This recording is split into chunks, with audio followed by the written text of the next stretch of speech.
Sorry po dun sa nangyari. May mali po ako, hindi na po maulit. Para sa akin yun. Pasensya ka na kung napagtasan kita ng boses. Baka lang naman concern sa'yo si Doc Carlos, syempre. Parang iba talaga yung kutob ko sa kanya eh. Parang nag-iba yung ugali niya. Parang nag-iba siya. Tapos parang pailalim siya kung kumilos. Ibig mong sabihin, siya si Ma'am Moira ng Eastridge. Sabihin mo na hindi mo babawiin ang Apex sa akin. Say it! Ano, Robert? Hindi ko na kukunin sa'yo. This SPA has been revoked. So your reign in Apex is over, Moira. You're out.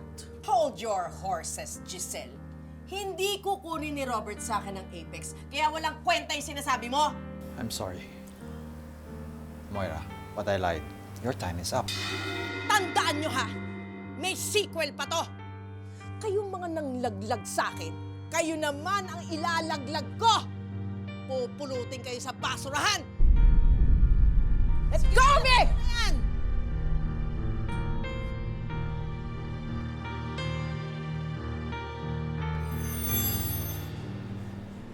Finally, nawala na sa landas natin ang Moirang yan. Matagal ding naging tinik sa lalamunan ko ang babaeng yan eh. Ni hindi na makakapasok sa Apex yung babaeng yan, Papa. Huwag mo nang stress ang sarili nyo. May pakiusap ako sa'yo. Anything, Papa. Just name it. Huwag mo namang iiwan si Obeng.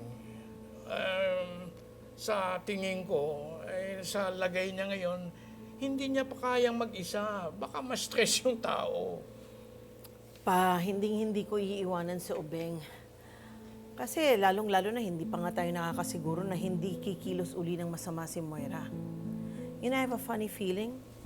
We're not completely free of her claws. Pero tandaan mo, anak, hindi naman magwawagi ang kasamaan sa kabutihan eh. Maaaring maisa niya tayo.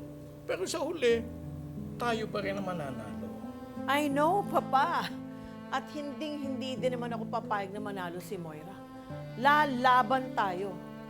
Kung tigre siya, dragon ako. Tama, anak. Bugahan mo ng apoy. Right! Oops! Hello? Oh, Sarah. Oh, kailan ang measurements ko? Nasukatan mo na ba si Lynette para sa wedding gown niya? Okay, good. Yes, that schedule works for me. Okay, I'll see you then. Thank you, Sarah. Ay, nako. Ikakasal na nga pala si Lynette. Pero hindi kay Obeng. Pa, hindi na talaga magiging sila. Huwag ka nang umasa. Huwag na tayong umasa. We can't have everything we want. Mom, is it true? Pinalayas ka daw sa Apex? Kalat na kalat yung balita eh. Yes, it's true. Tapos balak mo pa daw maglaslas? What, are you crazy? Of course not. Wala naman akong planong ituloy yun, ano?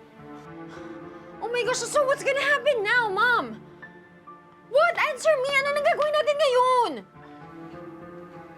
Zoe, why are you more upset about this than me? Because you seem so cool about it. Mom, isa na tayo pupulutin ngayon. Hindi naman pwedeng forever at kahit ko sila, no? Mom, yan na nang gagawin natin. Zoe, anak, don't worry. Relax. I have a plan. May alas pa rin tayo. You're going to be fine. Mark my word.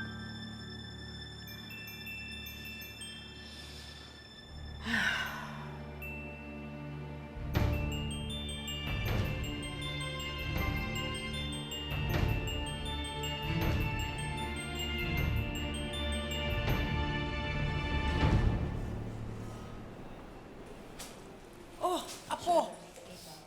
Bakit ka na late? Nauna na tuloy akong magpasukat sa'yo.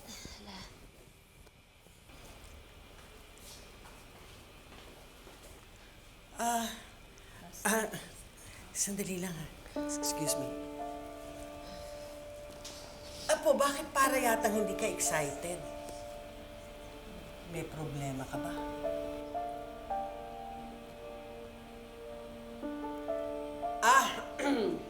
sandali. Punta muna kayo sa kantin. Magmerienda kayo doon, sabihin mo. Akin yan. Libre ko sa inyo. Sige po, ma'am. Oo, sige.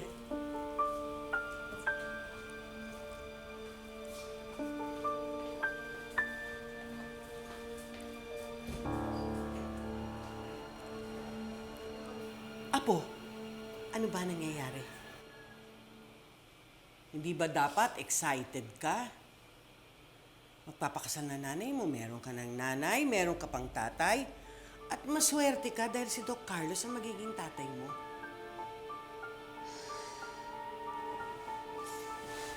Ayoko po sanang sabihin la eh. Pero hindi ko na po kasi mapigilan. Parang ayoko pong ikasal si nanay ni Doc Carlos. Ha? Bakit? Doc Ray. Giselle, pinatawag daw po ninyo ako. Yes, yes. Thank you for coming. Please, have a seat.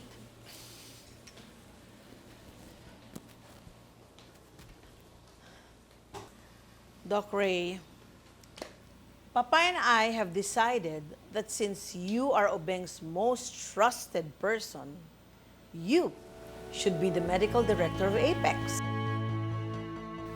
Sana tanggapin mo. Wow, I'm speechless. How can I say no?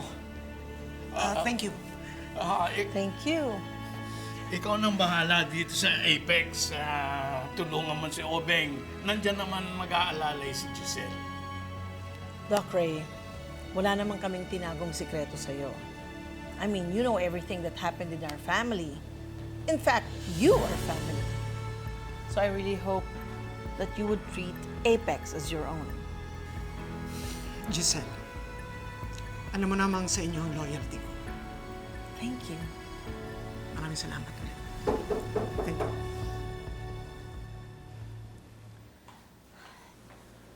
Attorney Jane, what brings you here? May problema ba?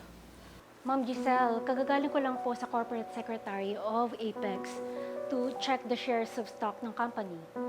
At nalaman ko na ibinenta na ni Moira ang shares ni Doc RJ sa ibang tao bago pa man ma-revoke ang SPA. Anong ibig mong sabihin, attorney? So, lumalabas na wala ng shares si Doc RJ sa Apex. Iba na ho ang may-ari nito.